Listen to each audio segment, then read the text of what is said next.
ചേട്ടാ നമസ്കാരം. നമസ്കാരം.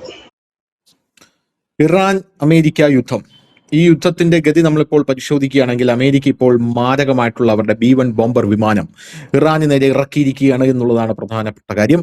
ഈ B-1 ബോംബർ വിമാനത്തിലാണ് ആണവായുധം പ്രയോഗിക്കാൻ പറ്റുന്നത്. അതിലാണ് വലിയ ആണവ ബോംബൊക്കെ കൊണ്ട് വലിയ രാജ്യങ്ങളിലേക്ക് വർഷിക്കുന്നത്. അതൊന്നാമത്തെ കാര്യം. അമേരിക്കയും ഇറാനും തമ്മിൽ ഇപ്പോ ഘോരമായിട്ടുള്ള യുദ്ധം നടക്കാൻ ഹൂത്തി വിമത സൗദി അറേബ്യ ചുരുട്ടിക്കെട്ടാനായിട്ട് അവിടുത്തെ എണ്ണക്കപ്പലൊക്കെ കത്തിച്ചിട്ടുണ്ട്. അത് ഇപ്പൊ അതുകൊണ്ട് തന്നെ പനാമ കനാലിലോട്ട്, ആ റൂട്ട് വഴി, പനാമ അല്ല സോറി സൂയസ് കനാലിലോട്ട്, അതിലോട്ട് തിരിച്ചുവിട്ടിരിക്കുകയാണ് ഈ കപ്പലുകളെയൊക്കെ എന്നുള്ള വാർത്തകൾ പുറത്തു വരുന്നുണ്ട്. ഇങ്ങോട്ട് വരണ്ട എന്നാണ് പറഞ്ഞിരിക്കുന്നത്. അതുകൊണ്ട് തന്നെ B-1 ബോംബർ ഇവിടെ ഇറക്കിയിരിക്കുകയാണ്. നമുക്കറിയാം, ഈ ചുപ്പുലേവ് എന്ന് പറയുന്ന ഡൂംസ്ഡേ വിമാനം റഷ്യയുടെ വന്ന് ഇറങ്ങിയിട്ടുണ്ടായിരുന്നു ഇറാനിൽ. അതവിടെ വന്ന് ഇറങ്ങി കാര്യങ്ങളൊക്കെ നിരീക്ഷിച്ച ശേഷം അത് പോവുകയാണ് ചെയ്തത്. അതിന് പിന്നാലെ വന്ന ഒരു വാർത്ത എന്ന് പറയുന്നത് റഷ്യ മുകളിൽ നിന്ന് യൂറോപ്പിനെ ആക്രമിക്കും, താഴെ നിന്ന് ഞങ്ങളും യൂറോപ്പിനെ ആക്രമിക്കുമെന്ന് ഇറാൻ പറയുന്നതാണ്. അതുകൊണ്ട് തന്നെ ഇതിന് പിന്നാലെ അതായത് ഇറാനെ ഇപ്പോൾ ഇത്രയധികം സപ്പോർട്ട് ചെയ്ത് അവർക്ക് വേണ്ട വെള്ളവും വളവും കൊടുത്ത് നിർത്തിയിരിക്കുന്ന റഷ്യയാണ് എന്ന് അമേരിക്ക എപ്പോഴും പറയുന്ന ഒരു സംഭവമാണ്. ഇപ്പോൾ അതിന് ഏകദേശം ഒരു സ്ഥിരീകരണം വന്നിട്ടുണ്ട്. അതിൽ അമേരിക്ക ഇപ്പോൾ പറയുന്നത് അമേരിക്കയുടെ CIA ബേസസ്, ഗൾഫിലെ CIA ബേസസ് ആക്രമിക്കുന്നത് ഈ റഷ്യയുടെ ഹെൽപ്പോട് കൂടെയാണ് ഇറാൻ എന്ന് പറഞ്ഞിട്ട് അവർ US launches high stakes probe എന്നുള്ള റിപ്പോർട്ട് പുറത്തു വന്നത്. US is investigating whether Russia helped Iran target CIA facilities in the Gulf by sharing intelligence or drone technology after high precision attacks raised fresh concerns over Moscow-Tehran military cooperation. ഇതാണ് report എന്ന് പറയുന്നത്.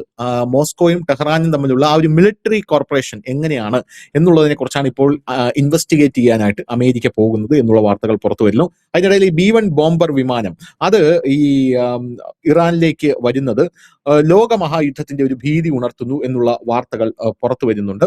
ആ ലോകമഹായുദ്ധത്തിന്റെ ഭീതി ഉണർത്തുമ്പോൾ Iran പറയുന്നത് സ്വാഭാവികമായിട്ടും അത് ഏത് ആംഗിളിലോട്ടാണ് അത് പോകുന്നത് നമുക്ക് മനസ്സിലാവുമല്ലോ. റഷ്യ അപ്പുറത്ത് നിൽപ്പുണ്ട്, ഇറാൻ താഴെ നിൽപ്പുണ്ട്, അമേരിക്ക നിൽപ്പുണ്ട്, യൂറോപ്പ് എല്ലാം സജ്ജമായി നിൽപ്പുണ്ട്. അമേരിക്കയുടെ F-15 മുതൽ F-35 ഉള്ള സ്റ്റെൽത്ത് വിമാനങ്ങൾ വരെ അവിടെ കൊണ്ട് വിന്യസിച്ചിരിക്കുന്ന ഒരു സാഹചര്യം. അങ്ങനെ മൊത്തത്തിൽ കലങ്ങി മറിഞ്ഞു നിൽക്കുന്ന ഒരു സാഹചര്യം. ഒരു പെട്രോൾ ക്യാനിന്റെ അടുത്തൊരു തീപ്പെട്ടി കൊണ്ടുവയ്ക്കുന്ന ഒരു സാഹചര്യമാണ് ചേട്ടാ നിലവിലുള്ളത്. റഷ്യയുടെ ഈ പങ്ക്, സപ്പോസ് റഷ്യ ഇങ്ങനെ ആക്രമിക്കുന്നുണ്ട് അല്ലെങ്കിൽ ഇറാന് സപ്പോർട്ട് കൊടുക്കുന്നുണ്ട് എന്ന് വെളിപ്പെട്ട് കഴിഞ്ഞാൽ, അമേരിക്കയുടെ അന്വേഷണത്തിൽ ചിലപ്പോൾ കണ്ടെത്തി കഴിഞ്ഞാൽ എന്തായിരിക്കും അനന്തര ഫലം? എന്താണ് ഇനി സംഭവിക്കാൻ പോകുന്നത്? അവര് ഇടപെടുന്നുണ്ടെന്ന് അറിഞ്ഞുകൊണ്ട് തന്നെയാണ് ഈ അന്വേഷണം വെക്കുന്നത്. കൺഫേം ചെയ്യുക എന്നുള്ളൊരു സാധനമാണ്. അത് ലോകത്തെ അറിയിക്കാൻ വേണ്ടിയിട്ടാണ് ഈ അന്വേഷണം അവര് ഇതിനകത്തുണ്ട് എന്നുള്ളത്. ഓൾറെഡി അമേരിക്കയ്ക്ക് അറിയാം ഇത്. ഇല്ലെങ്കിൽ പിന്നെ ഇറാൻ ഇത്ര കൃത്യമായിട്ട് അമേരിക്കൻ താവളങ്ങൾ കറക്റ്റ് ചെയ്തുകൊണ്ട് വന്നിട്ട് അടിച്ചിട്ട് പോകത്തില്ല. അപ്പോൾ അതിന് അവരുടെ തെളിവുണ്ട് എന്നുള്ളത് കൊണ്ടാണ്. പിന്നെ ഇത് ലോകത്തെ അറിയിക്കണമെങ്കിൽ ഒരു അന്വേഷണം അനിവാര്യമാണ്. ഇപ്പൊ നമുക്ക് ഭീകരവാദ പ്രവർത്തനം നമ്മുടെ കാശ്മീരിലൊക്കെ നടക്കുമ്പോൾ അതിന്റെ പിന്നിൽ പാകിസ്ഥാൻ ആണെന്നുള്ളത് നമുക്കറിയാം. പക്ഷെ അതൊരു അന്വേഷണം കൂടെ നടത്തി അത് പ്രൂവ് ചെയ്യിച്ച് തെളിവുകളടക്കം ലോകത്തിന് മുമ്പിൽ കാണിക്കേണ്ടതായിട്ടുള്ളത് കൊണ്ടാണ് അവർ അന്വേഷണം എന്ന് പറയുന്നത്. പക്ഷെ ഇതിപ്പോ സംഭവം എന്ന് പറഞ്ഞാൽ റഷ്യ അവിടെ പബ്ലിക്കായിട്ട് തന്നെ അവരുടെ വിമാനം കൊണ്ട് ഇറക്കുന്നത് നമ്മൾ കണ്ടതാണ്. അവരുടെ ഏറ്റവും സുരക്ഷിതമായ, പുടിൻ നേരിട്ട് മേൽനോട്ടം വഹിക്കുന്ന ഒരു വിമാനമാണ് അവിടെ എത്തുന്നത്, ഇറാനിൽ എത്തുന്നത്.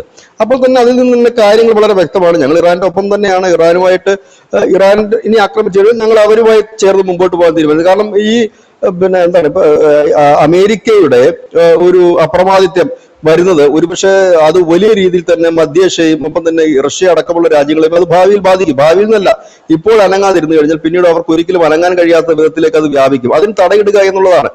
ഞാൻ പറഞ്ഞില്ലേ, ഈ യുദ്ധത്തിനിടയ്ക്കൊന്ന് ശ്വാസം വിടാൻ സമയം കിട്ടിയപ്പോൾ അപ്പൊ തന്നെ ട്രംപ് താരിഫ് അടിച്ചു തരികയാണ് ചെയ്തത്. അപ്പൊ ഇങ്ങനെ നിൽക്കുന്ന ഒരു വ്യക്തി, അതായത് സകലത്തിലെയും ഞാൻ പണ്ട് പറയുന്ന ഒരു കാര്യമുണ്ട്, അന്തിക്രിസ്തു ആണ് ഈ മനുഷ്യൻ എന്ന് പറയും. അതേപോലത്തെ പെരുമാറ്റങ്ങളാണ് ചെയ്തുകൊണ്ടിരിക്കുന്നത്. അപ്പൊ ഒരു ഗ്യാപ്പും ഇല്ലാതെ എല്ലാവരും അറിഞ്ഞാൻ പുറഞ്ഞോ ആക്രമിക്കുകയാണ്. ഒരു ഭാഗത്ത് ഇറാനെ ആക്രമിക്കുന്നു, ക്യൂബയ്ക്ക് വാണിംഗ് കൊടുക്കുന്നു, ഉക്രൈൻ ആയുധം കൊടുക്കുന്നു. അതിനിടെ ഒരു ശ്വാസം വിടാൻ സമയം കിട്ടിയപ്പം ഇന്ത്യക്കും ചൈനയ്ക്കും സിംഗപ്പൂരിനും അടക്കമുള്ള രാജ്യങ്ങൾക്ക് താരിഫ് പ്രഖ്യാപിക്കും. ഇതിങ്ങനെ പോകുന്ന ഒരു മനുഷ്യൻ. അപ്പോൾ ഇതിനകത്ത് റഷ്യ എന്ന് പറയുന്ന പിക്ചറിൽ തന്നെ ഇല്ലാതാകും ഇതിനകത്ത് ഇടപെട്ടില്ല എന്നുള്ളത്. പ്രത്യേകിച്ച് ഇറാനുമായി അടുത്ത ബന്ധമുള്ള അവർക്കൊരു കോറിഡോർ ഉണ്ട്, സാമ്പത്തിക ഇടനാഴിയുണ്ട്. രണ്ടാമത്തെ കാര്യം എന്ന് പറഞ്ഞു കഴിഞ്ഞാല് പിന്നെ ആയുധങ്ങൾ അങ്ങോട്ടും ഇങ്ങോട്ടും അവർ എക്സ്ചേഞ്ച് ചെയ്യുന്നവരാണ്. കാരണം ഈ ഉക്രൈനെ ആക്രമിക്കാനായിട്ട് ഇറാൻ ഡ്രോണുകളാണ് ഏറ്റവും കൂടുതൽ കൊടുത്തിരുന്നത്. അങ്ങനെ നിൽക്കുന്ന സൈനിക സഹകരണമുള്ള ഒരു രാജ്യം. അപ്പൊ അവർ ഇനിയും അതിൽ നിന്ന് മാറി നിഷ്പക്ഷമായി നിൽക്കുന്നതിൽ അർത്ഥമില്ല. കാരണം മറുഭാഗത്ത് അമേരിക്ക അവരുടെ സഖ്യകക്ഷികൾക്ക് വേണ്ടിയിട്ടാണ് പോരാടാൻ ഇറങ്ങിയത്, അല്ലാതെ അമേരിക്ക ഡയറക്റ്റ് ഇറങ്ങുക എന്നുള്ളതായിരുന്നില്ലല്ലോ. അപ്പൊ സ്വാഭാവികമായി ഇപ്പുറത്തെ റഷ്യക്ക് അണിനിരതേ പറ്റൂ. ഇത് എനിക്ക് തോന്നുന്നത് രണ്ടാം ലോക മഹായുദ്ധത്തിൽ ഈ തലയായിരുന്നു. ഓരോ രാജ്യങ്ങളും അണിചേർന്ന് രണ്ട് വിഭാഗങ്ങളായി, രണ്ട് ശക്തികളുടെ രണ്ട് അച്ചുതണ്ടുകളായി മാറുകയും അത് ഏറ്റുമുട്ടുകയും അതിന് സമാനമായ രീതിയിലേക്കാണ് കാര്യങ്ങൾ പോകുന്നത്.